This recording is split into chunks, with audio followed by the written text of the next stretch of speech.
Berenice de Edgar Allan Poe. Mis amigos me decían que encontraría algún alivio a mis penas visitando el sepulcro de la amada. Ibn Sayyad. La desgracia tiene variaciones. El infortunio se propaga sobre la tierra de todas las formas posibles. Se extralimita sobre el amplio horizonte como el arco iris, con sus tonalidades tan múltiples, tan diferentes y tan íntimamente mezcladas. Extralimitado sobre el amplio horizonte como el arco iris. ¿Cómo es que de la belleza llegué a una especie de antibelleza y del compromiso y la paz a un símil de la tristeza? Así como en la ética, el mal es una consecuencia del bien. Así, de la alegría nace la pena. O la memoria de la felicidad pasada es la angustia de hoy. O las agonías que se originan en los éxtasis que pudieron haber sido. Mi nombre de pila es Egaeus. No mencionaré mi apellido familiar, sin embargo, no hay en mi país torres más honorables que mi melancólica y gris propiedad heredada. Nuestra dinastía ha sido llamada raza de visionarios por muchos detalles asombrosos: el carácter de la residencia familiar, los frescos del salón principal, los tapices de los dormitorios, los relieves de algunos pilares de la sala de armas, pero especialmente la galería de cuadros antiguos, el estilo de la biblioteca y, por último, la muy peculiar naturaleza del contenido de sus libros. Los recuerdos de mis primeros años se relacionan con este recinto y con sus volúmenes, de los cuales no volveré a hablar. Allí murió mi madre, allí nací yo. Pero es simplemente ocioso decir que no había vivido antes, que el alma no tiene una existencia previa. ¿Lo negáis? No discutiremos el punto. Yo estoy convencido, pero no trato de convencer. Hay, sin embargo, un recuerdo de formas aéreas, de ojos espirituales y expresivos, de sonidos musicales, aunque tristes, un recuerdo que no será excluido, una memoria como una sombra, vaga, variable, indefinida, insegura, y como una sombra también en la imposibilidad de librarme de ella mientras brilla el sol de mi razón.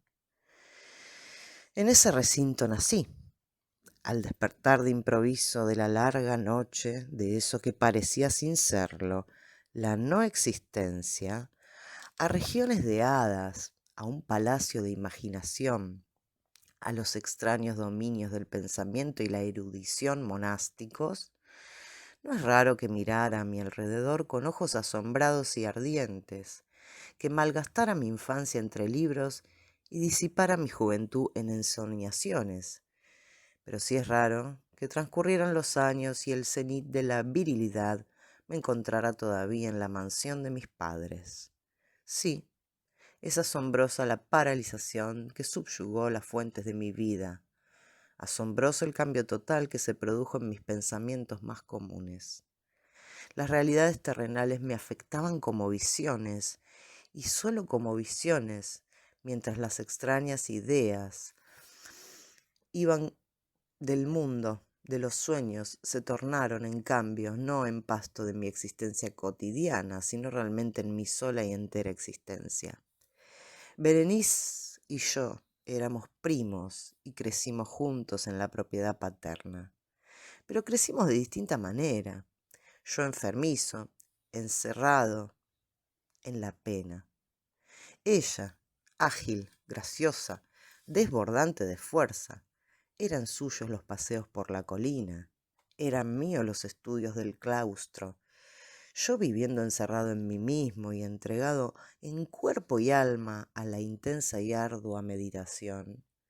Ella vagando despreocupadamente por la vida, sin pensar en las sombras del camino o en la huida silenciosa de las horas de alas negras. Berenice, invoco su nombre. Berenice. Y de las grises ruinas de la memoria, mil tumultuosos recuerdos se conmueven a este sonido. Ah, ahora su imagen vívida llega ante mí, como en los primeros días de su alegría y de su dicha. ¡Ah, ostentosa y sin embargo fantástica belleza! ¡Oh, sílfide entre los arbustos de Arnheim! ¡Oh, náyade entre sus fuentes! Y entonces todo ese misterio y terror y una historia que no debe ser relatada. La enfermedad, una enfermedad fatal, cayó sobre ella como un huracán y mientras yo la veía, el espíritu de la transformación la devastó, entrando en su mente, en sus hábitos y en su carácter, y de la manera más sutil y terrible llegó a perturbar su identidad. ¡Ay! El destructor iba y venía, y la víctima, ¿dónde estaba? Yo no la conocía, o por lo menos ya no la reconocía como Berenice. Entre las numerosas enfermedades provocadas por la primera y fatal que revolucionó tan horriblemente la moral y el cuerpo de mi prima, debe mencionarse como la más preocupante y pertinaz una especie de epilepsia que terminaba a veces en catalepsia, estado muy semejante a la desintegración, y de la cual su manera de recuperarse era en muchos casos brusca y repentina.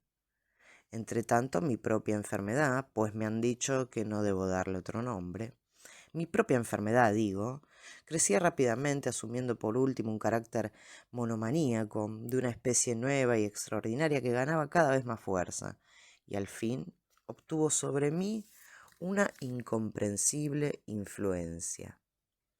Esta monomanía, si así debo llamarla, consistía en una irritabilidad morbosa de esas propiedades de la mente que la ciencia psicológica designa con la palabra atención. Es probable que no se me comprenda, pero tengo miedo de que no haya modo posible de dar a la inteligencia del lector corriente una idea adecuada de esa nerviosa energía de la fascinación con que, en mi caso, la facultad de meditar, por no emplear términos técnicos, actuaba y se sumía en la contemplación de objetos del universo, aun de los más comunes.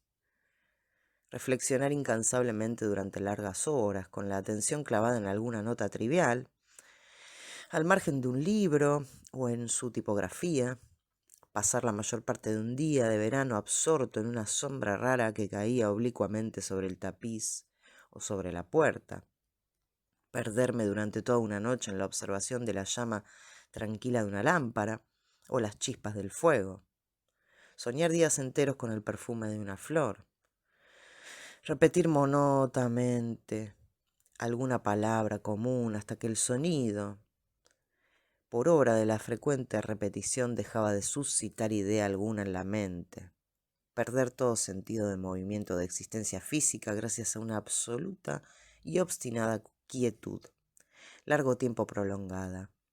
Tales eran algunas de las extravagancias más comunes y menos dañinas provocadas por un estado de las facultades mentales, no único por cierto, pero sí capaz de desafiar todo análisis o explicación. Pero no se me malinterprete. La atención indebida, intensa y mórbida, así excitada por objetos triviales en su propia naturaleza, no debe confundirse con la tendencia a la meditación, común a todos los hombres, y que se da especialmente en las personas de imaginación ardiente. Ni siquiera era como podía suponerse al principio, una condición extrema o una exageración de esa propensión, sino primaria y esencialmente distinta, diferente.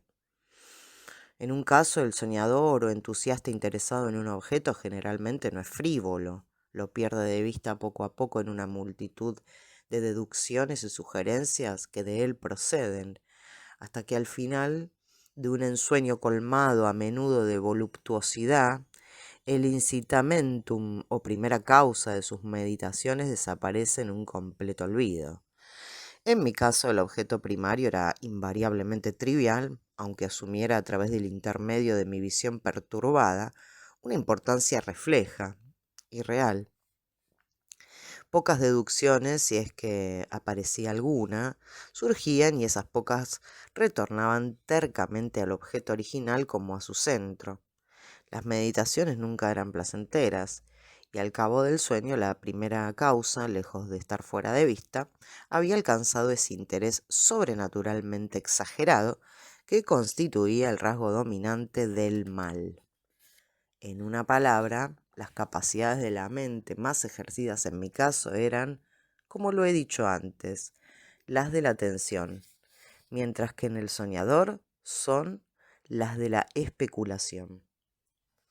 Mis libros en esa época, si en realidad no servían para irritar al trastorno, participaban ampliamente, como se comprenderá, por su naturaleza imaginativa e inconexa, de las características peculiares del propio trastorno. Puedo recordar, entre otros, el tratado del noble italiano Coelius Secundus Curio, De Amplitudine Beati Regni Dei, la obra de San Agustín, La ciudad de Dios, y la de Tertuliano, de Carne Christi, cuya paradójica sentencia, Mortus est Dei filius, credibilis quia ineptum est, et sepultus resurrexit, certum est quia impossibility est, ha muerto el Hijo de Dios. Es verosímil porque es absurdo, y una vez sepultado resucitó. Es cierto porque es imposible. Ocupó todo mi tiempo durante muchas semanas de investigación esforzada e inútil. Se verá, pues, que mi razón, arrancada de su equilibrio solo por cosas triviales, se parecía a ese peñasco marino del cual habla Ptolomeo Hefestión, que resistía firme los ataques de la violencia humana y la feroz furia de las aguas y los vientos, pero temblaba al contacto de la flor llamada asfodelo. Y aunque para un observador descuidado pueda parecer indudable que el cambio causado en el espíritu de Berenice por su desventurada enfermedad me brindaría muchos objetos para el ejercicio de esa intensa y anormal meditación, cuya naturaleza me ha costado cierto trabajo explicar, no era este el caso. En los intervalos lúcidos de mi mal, su calamidad me daba pena, y muy conmovido por la ruina total de su vida hermosa y dulce, no dejaba de meditar con frecuencia amargamente en los prodigios medios por los cuales había llegado a producirse una revolución tan repentina y rara.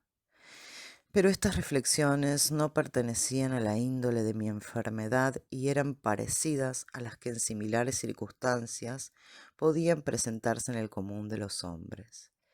Fiel a su propio carácter, mi trastorno se gozaba en los cambios menos importantes, pero más llamativos, operados en la constitución física de Berenice, en la singular y espantosa distorsión de su identidad personal.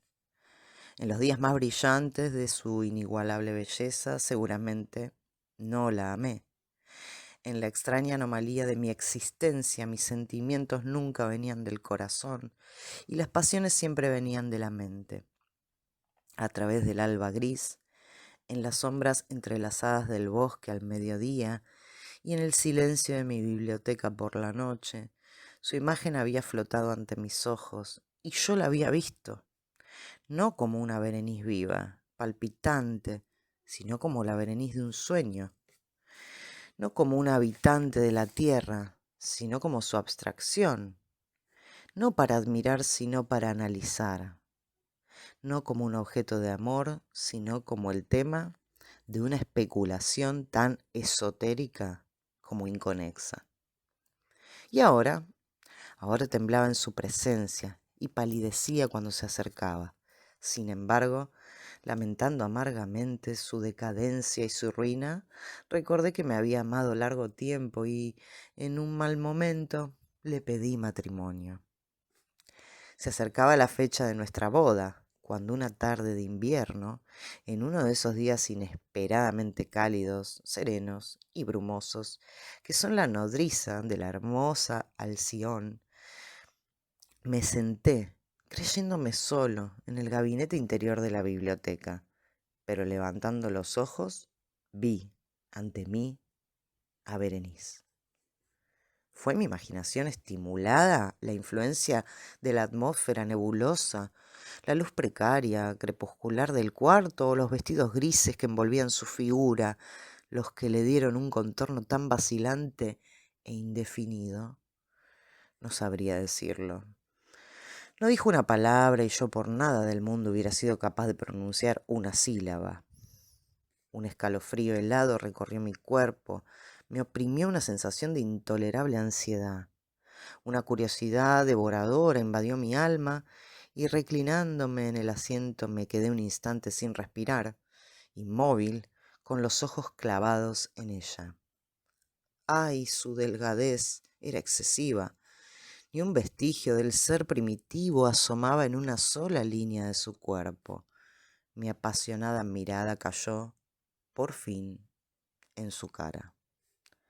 La frente era alta, muy pálida, especialmente tranquila, y el que en un tiempo fuera cabello de azabache caía parcialmente sobre ella, sombreando las sienes hundidas con numerosos rizos, ahora de un rubio reluciente, que por su matiz fantástico discordaban por completo con la melancolía dominante de su semblante. Sus ojos no tenían vida ni brillo y parecían sin pupilas. Esquivé involuntariamente su mirada vidriosa para ver los labios, finos y contraídos. Se entreabrieron y una sonrisa de expresión peculiar. Los dientes de la cambiada Berenice se revelaron lentamente a mis ojos. Ojalá nunca los hubiera visto, o después de verlos hubiese muerto.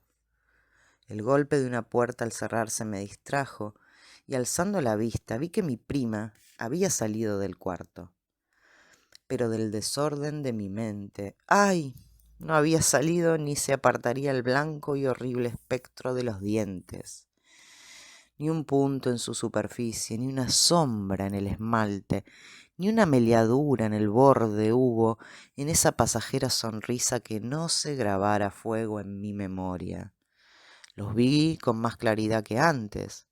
Los dientes, estaban aquí y allí, en todas partes, visibles y palpables ante mí, largos, estrechos, blanquísimos, con los labios pálidos, contrayéndose a su alrededor, como en el momento mismo en que habían empezado a distenderse.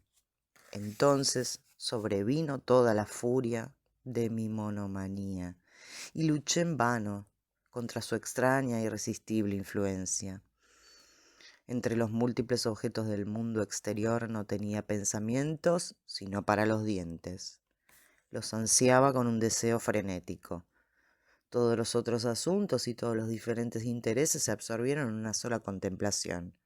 Ellos, ellos eran los únicos presentes en mi mirada mental y en su insustituible individualidad llegaron a ser la esencia de mi vida intelectual. Los observé a todas las luces, les hice adoptar todas las actitudes, examiné sus características, estudié sus peculiaridades, medité sobre su conformación, reflexioné sobre el cambio de su naturaleza, me estremecía al asignarles en imaginación un poder sensible y consciente, y aún sin la ayuda de los labios una capacidad de expresión moral. Se ha dicho bien de Mademoiselle Salier que tous ses pas étaient des sentiments. Todos sus pasos fueron sentimientos. Y de Berenice yo creía con la mayor seriedad. Todos sus dientes eran ideas. Ah, este fue el loco pensamiento que me destruyó. Las ideas. Ah, por eso era que los deseaba tan locamente. Sentí que sólo su posesión podía devolverme la paz, restableciéndome la razón. La tarde cayó sobre mí, vino la oscuridad, duró la noche y se fue.